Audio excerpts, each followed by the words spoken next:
અમદાવાદના સરખેજમાં social media પર મુકાયેલા એક વાંધાજનક સ્ટેટસને પગલે એક જ સમાજના બે જૂથો અથડામણ થઈ હતી, જેમાં એક વ્યક્તિનું મોત થયું છે. પોલીસ અત્યાર સુધીમાં કુલ 5 આરોપીની ધરપકડ કરી છે. અન્ય એક આરોપીની શોધખોળ ચાલી રહી છે. આજે તારીખ 20મી માર્ચે પોલીસ દ્વારા સરખેજમાં જ્યાં ગણેશની હત્યા થઈ હતી તે સ્થળે 5 આરોપીઓને લાવીને ઘટનાનું રિકન્સ્ટ્રક્શન કરાવ્યું હતું.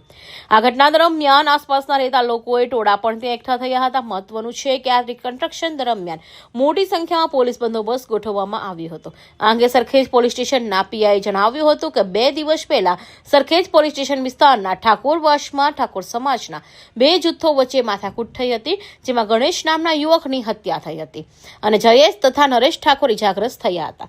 આ બનાવ પાછળનું મુખ્ય કારણ ફરિયાદી પક્ષના આશિષ ઠાકોરે પોતાના મોબાઈલ સ્ટેટસમાં સામેવાળા પક્ષને ઉદ્દેશી લખેલી ગાળો અને વાંધાજનક લખાણ હતું, જે સમજવા છતાં તેને દૂર ન કરતા ઝઘડો થયો હતો. 6 આરોપી વિરુદ્ધ ફરિયાદ દાખલ થયેલ છે, જેમાંથી 5 આરોપીને અટક કરી અને રિમાન્ડ ઉપર હાલના આરોપી હોય અને આ આરોપીઓ જે બનાવવાળી જગ્યા છે ત્યાં પોતે જગ્યા બતાવી બનાવ કઈ રીતના બન્યો, ક્યાંથી આવ્યા એ બાબતે જણાવવા માગતા હોય, જેથી ડેમોન્સ્ટ્રેશન પંચનામું કરવું જરૂરી હોય તેથી જગ્યા ઉપર લઈને આવેલા છે. અત્યારના 5 આરોપીઓને અત્યારે એ જગ્યા દેખાડે છે, એ મુજબનું પંચનામું કરેલ છે. પૂછપરછમાં એ દિવસે જ્યારે સામેવાળા પક્ષમાં જે આશિષ ઠાકોર છે સાહેબ, એણે જે સ્ટેટસ મોબાઈલ ઉપર મૂક્યું હતું એ આ સામેવાળા પક્ષને લગતું ઓળખતું હોય, જેથી એ બાબતે એ લોકો એને પહેલાં સમજાવેલો હતો, પણ પછી એનું કંઈ નિરાકરણ ન આવતા જેથી આ માથાકૂટનો બનાવ બનેલો હતો.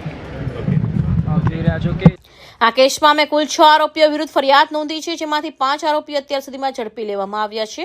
હાલમાં 5 આરોપીઓ રિમાન્ડ પર છે અને તેઓએ ગુનો કેવી રીતે કર્યો અને તેને ઘટના સ્થળે કેવી રીતે આવ્યા તે જાણવા માટે અમે તેમને અહીં લાવી ડેમોન્સ્ટ્રેશન પંચનામું કર્યું છે, જે અત્યારે પૂર્ણ થયું છે.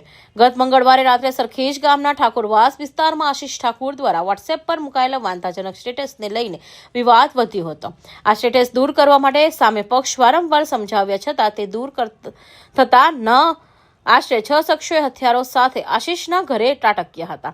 આશિષ ઘરમાં છુપાઈ જતા હુમલાખોરોએ તેના પરિવારજનો પર હુમલો કર્યો હતો. એમાં ગોવિંદ ઠાકોરને છરીના ઘા ઝીકતા તેમનું મોત થયું, જ્યારે નરેશ અને જયેશ ઠાકોરે ગંભીર રીતે ઇજાગ્રસ્ત થયા.